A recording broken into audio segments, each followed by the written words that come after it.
Another year, another Treyarch Call of Duty, and of course, another Zombies mode. With the game out for about 2 weeks, I wanted to share my thoughts on the game and whether I think it's worth picking up. We are still in the honeymoon phase for this game, so I am sure my opinions could change in the future, but I'm sure a lot of things will remain the same over the year. Now, I am in a bit of a strange position since I've been deep into Black Ops 2 over the past few months for my series, so I'm coming at this from the perspective of someone used to the classic Zombies feel, and it's been a while since I last played Cold War, so I might miss some stuff about the newer games.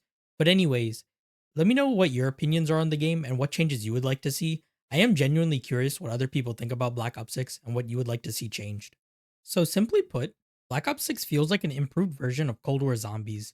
If you're still on the fence of buying this game, I'd say it really comes down to your feelings on Cold War's mechanics.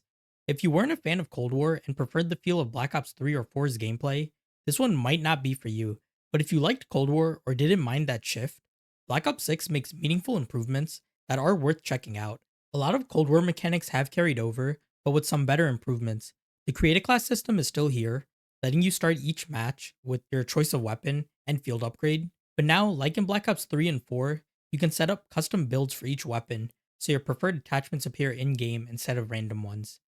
Skill upgrades return, now called augments, which can upgrade perks, ammo mods, and field upgrades. Unlike Cold War, where all upgrades were permanent and made everything pretty strong, you're now limited to one primary and one secondary augment for each item. This way, you can choose specific benefits to suit your playstyle without throwing off game balance too much. It also allows for a more varied customization if you choose to shake things up. I think it was a much needed change since it brings in more flexibility while toning down that power creep that was common in Cold War the more you played. At launch, we've got two maps, Liberty Falls and Terminus. It's great to have options and variety right away, with Liberty Falls offering a simpler, smaller layout and Terminus delivering a more complex experience.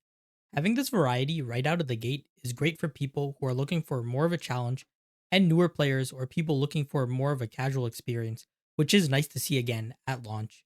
Liberty Falls is similar to D Machine, where it's a straightforward map with a few side activities like the bowling Easter egg, building the jet gun, and of course the main Easter egg, which isn't too challenging.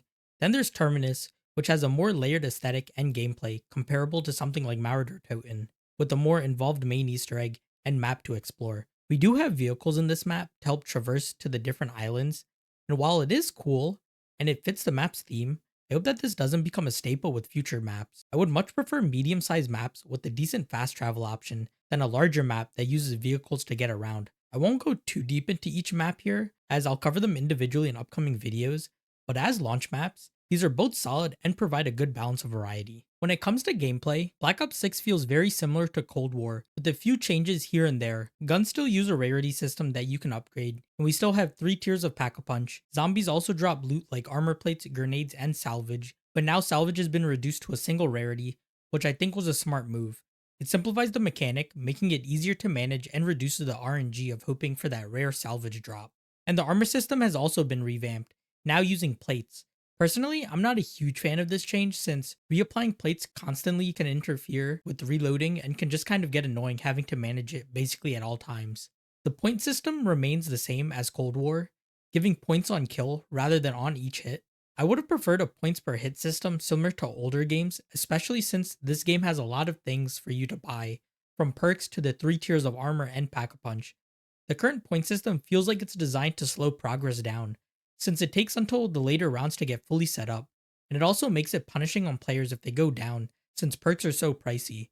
They did try to alleviate this problem, the lockers and the SAM trials that appear every couple of rounds. All of the challenges are pretty simple, with most of them being easy, but some of them can be a bit difficult to complete or downright impossible if they glitch out. But they do help speed up the process of getting everything you need. Gobblegums also make a return, blending Black Ops 3 and 4 system by allowing you to hold up to 3 at once that you have to manually activate. I'm glad Gobblegums are back, but I do wish they brought back classic gums. With the way it's set up now, I feel less inclined to use gums since I know they're limited.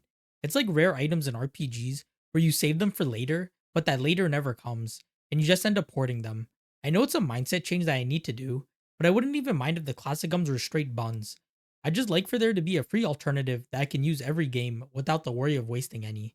The overall game flow is pretty solid, where you start with your loadout, which quickly loses effectiveness, incentivizing you to hit the box for a higher rarity weapon, and then you have to balance between buying perks and armor tiers and upgrading your weapons. The only complaints I really have is that there's a weird pause when a round ends and for the next one to start. I assume this was there to give you a grace period to use the crafting bench and arsenal machines, but I would definitely speed it up a bit as I feel like it just takes a little too long to get to the next round. There's also a strange difficulty curve with this game, where up until the mid 20s, things are pretty manageable. Then they decide to start spamming you with manglers and other bosses, which have high health, making them bullet sponges. It can just take a long time to kill when you also have to worry about a large horde of zombies at the same time. I would like to see the boss spam turn down a bit. Overall, Black Ops 6 Zombies feels like an upgraded version of Cold War that's more fun and engaging to play. I think it has a lot of potential to be great. I assume Treyarch will add around 4 more maps throughout the year, and if we get one map similar to Liberty Falls with a bit more depth, another like Terminus, and then 2 even more intricate maps, Black Ops 6 could do really well. We're still in the honeymoon phase, so everything still feels fresh and exciting, but only time will tell how the game ages. Right now, though, it's shaping up to be a solid year for zombies as long as Treyarch can deliver.